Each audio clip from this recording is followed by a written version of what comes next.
Welcome to Milledgeville, Georgia. There's a ton of history here, and we're visiting 3 of the top places you're going to want to visit while here. If you haven't met us yet, this is Andrew, I'm Allison, this is Kiara, Carolina, and Chloe. Make sure you hit subscribe to never miss an adventure. Today, we're visiting Milledgeville, Georgia. From 1804 to 1868, including during the American Civil War, this was the capital of Georgia.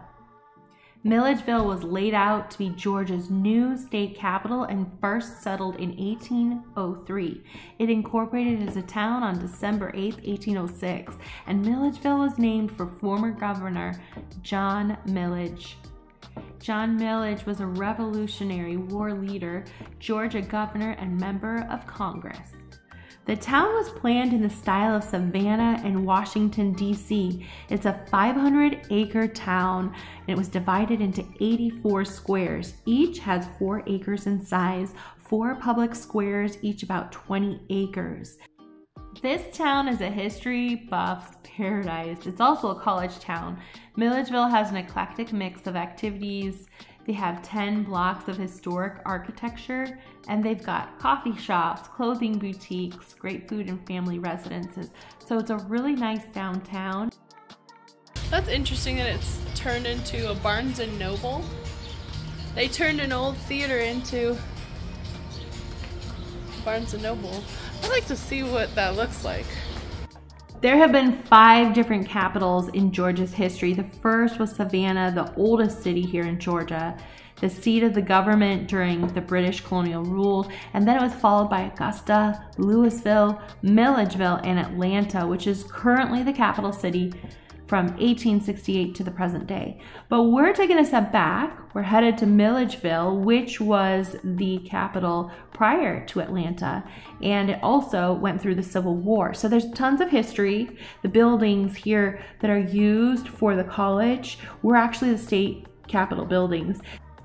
So while we're here, we want to see 3 notable sites. We want to see the old governor's mansion, the Georgia Military College, which was the state house, as well as the Central State Hospital. So those are the 3 places that we wanted to visit. We are also going to visit the cemetery, specifically because we wanted to find Flannery O'Connor's grave, although there are quite a few spooky stories surrounding Memory Hill Cemetery, so we may just tell you one of the local legends. You'll have to stick with us to the end for that bonus.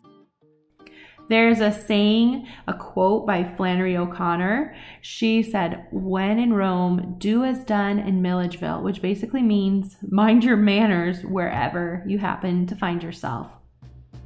Let's get into it. This is the first location on our top 3. Before Atlanta was the capital of Georgia, Milledgeville was the capital, and this was its state building prior to the college taking over in the 1800s. The old Capitol building, then as now, is the main college facility and sits at the highest point of Milledgeville.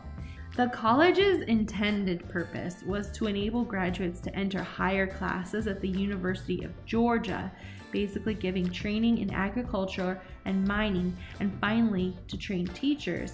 But the name of the school was changed to Georgia Military College in 1900. The legislative acts of 1920 to 22 severed the relationship with the University of Georgia and gave the local board total power over the operations of the school.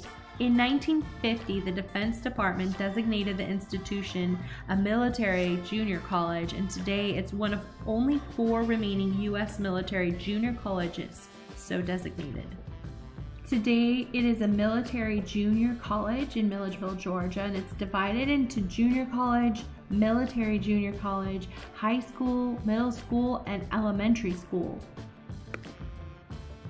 GMC integrates the ethics and leaderships into its courses and offers programs that focus on critical thinking, civic duty, and character development.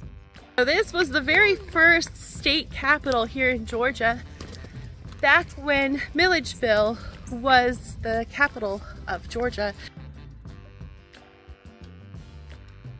The Georgia Secession Convention of 1861 represents the pinnacle of the state's political sovereignty. Although the convention had many interruptions, it met in Milledgeville from January 16th to March 23rd, and not only voted to succeed the state from the Union, but also created Georgia's first new constitution since 1798.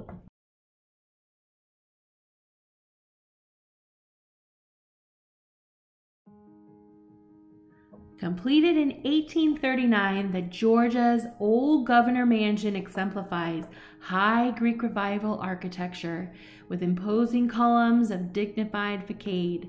It used to house 8 of Georgia's chief executives from 1839 to 1868. The mansion served as a hub for the state politics and entertainment during Milledgeville's capital years, and reflects the intricate social, economic, and political dynamics of the 19th century Georgia. After the building was seized during the Civil War by General Sherman in 1864, the mansion later became the cornerstone building of what is now Georgia College. Following an extensive restoration from 2001 to 2005, the mansion was returned to its original 1851 appearance. Today, it's a national landmark, and it gives you kind of a glance into the lives of the former people who used to live here and the antebellum society of Georgia. It's a mansion that is open for tours Tuesday through Saturday from 10 a.m. to 4 p.m. and Sundays from 2 to 4. So if you are doing a tour of Milledgeville, going to the old Asylum is outside of the downtown, so you're not right directly in the center of town.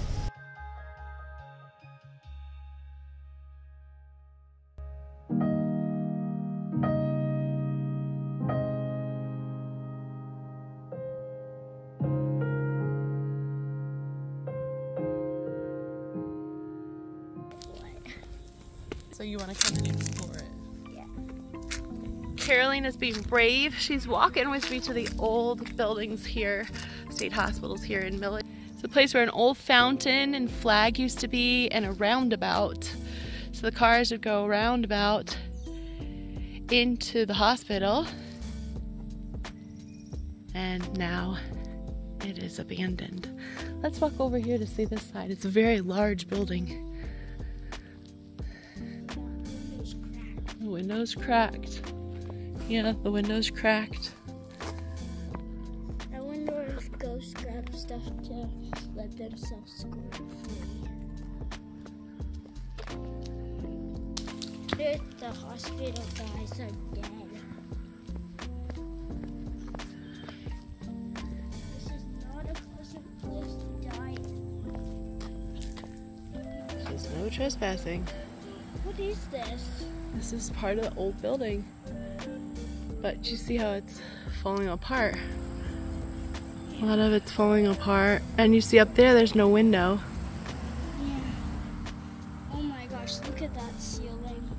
Put in cages. Some of the kids were put into cages. So there were different beds for everybody, but some of the kids were put into cages. It was a very different time back then. I would not like to be a crazy kid and be left here. Some of the kids weren't even crazy, honey. They just were left here. So because the buildings are falling apart, they don't really allow people to come close to the building as it's dangerous, obviously. So, you know, the promise it's not safe for everybody to be in that area, and the buildings are collapsing and they are old. And whether or not they're ghosts, I don't know, but it's old and they want to secure the area for one reason or other. Mainly the safety of the buildings not collapsing. If you're after spooky, Milledgeville does have quite a bit of spooky stories. Many people think of Flannery O'Connor, the 3-time winner, Henry winner. She was actually buried here in Milledgeville at the Georgia Memory Hill Cemetery with her parents. But as a spooky bonus for today, we're actually gonna go after a local legend of William Fish. We're looking for William Fish. He's located in the J section. He's located in the far east side of Memory Hill. William Fish in 1872 lost his beloved wife and daughter to typhoid.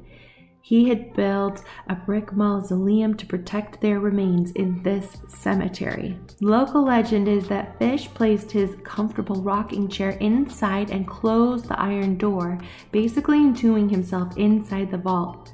And then he shot himself. Stories say if you knock 3 times on the entrance of the Fish family vault and call, "What are you doing in there, Mr. Fish?" you will receive an answer that says it all. Nothing. A lot of the old gates and through these smaller roads are open, so we're having to get out and close them. So we're in the graveyard of William Fish here in Milledgeville, Georgia. This is the family vault for William Fish and his family. We have zero intentions of knocking on the door and asking what he's doing in there. However, it is interesting to note that they've removed the iron gate and placed a seal, sealing off the mausoleum and the door to everyone. It is now a secured building. No way in, no way out.